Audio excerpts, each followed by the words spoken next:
მოგესალმებით მეგობრებო, ფრანგული ენის შემსწავლელებო, რომლებსაც გეშინიათ ფრანგული ენა გრამატიკულად ისწავლოთ.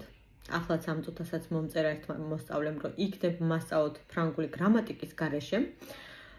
მე პირადად არ ვიცი ეს არის თუ არა შესაძლებელი, რომ გრამატიკის გარეშე ისწავლო ფრანგული, თუმცა გრამატიკის შესწავლა არ გულისხმობს, რომ რაღაცა ყველა წესი აბსოლუტურად გრამატიკული ტერმინოლოგიით უნდა იცოდე, მაგრამ ელემენტარული წინადადებების წყობა, დროებში გადაყვანა და ასე შემდეგ აუცილებელია იმისთვის, რომ თქვენი აზრი კარგად ჩამოაყალიბოთ და დავუშვათ რისი თქმაც გინდათ, ის სწორად გამოთქვათ, იმიტომ რომ თუ რაღაცას არასწორად იტყვი და არაგრამატიკულად იტყვი, შეიძლება შინაარსი საერთოდ სხვა რაღაცა გამოვიდეს და ეს არ იქნება საფუძვლიანი შესწავლა და ვერ დაგეხმარებათ შესაბამისად საუბრის დაწყებაში.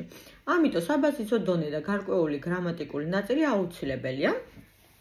თუმცა რაც აშინებთ ხოლმე, ეს არის უფრო გრამატიკული ტერმინოლოგია, მაგალითად, თუნდაც მე როდესაც ვიწყებ ხოლმე გაკვეთილებს, ხო, ადამიანებს, მას შეიძლება ვერ გაიგონ რა არის ქვემდებარე, რა არის შემასმენელი, ზმნიზე და წინდებული, ხო?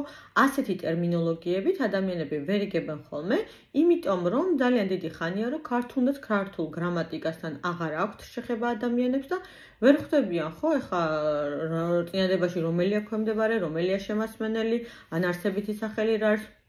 არ არის ეს გასაკვირი, არც დასაძრახი, იმიტომ რომ ეხა ყველას არ აქვს თუნდაც ეს мотиваცია, რომ გრამატიკულად იცოდეს ყველაფერი და ასე შემდეგ.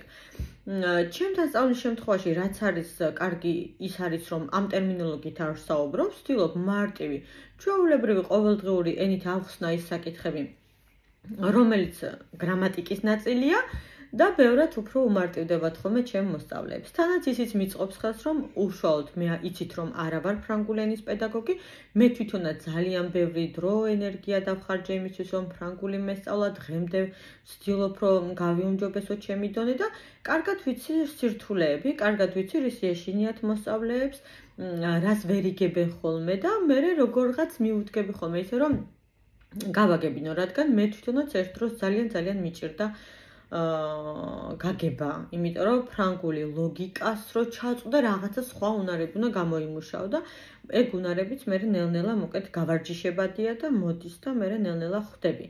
მოკლედ, არ შეგაშინოთ გრამატიკა.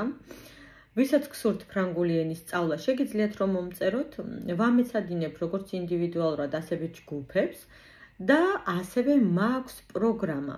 მათთვის, ვისაც არ აქვს დრო, რომ ფრანგულის გაკვეთილებს დაესწროს, ყველა ვიდეო გაკვეთილი რაც ჩაწერილი მაქვს, დეტალურად მაქვს აბსოლუტურად ახსნილი, ასევე ვკურირებ ხოლმე, რა თქმა უნდა, იმ პროგრამას რო დავიწყებ, 4 თვიანი პროგრამა მაქვს. იმ 4 თვის განმავლობაში დავალებებსაც ვასწორებ, რჩევებსაც ვაძლევ, თუმცა ესე უშუალოდ არ ვრეკავ და დაუშვათ არ ვამეცადინებ.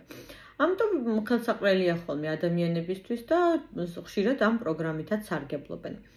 მოკლედ, აბა ვისაც გინდათ ფრანგული ენის შესწავლა, მომწერეთ, მაქვს ადგილები ამ წუთას, საღამოს საათები მაქვს ძირითადად, პროგრამისთვის კიდე არ გჭირდებათ დრო, როცა გინდათ მაშინ ნახავთ იმ ვიდეოს, როცა გინდა მაშინ იმეცადინებთ, თქვენ დაგრჩებათ ეს ვიდეო გაკვეთილები, ამიტომ ძალიან პრაქტიკული არის.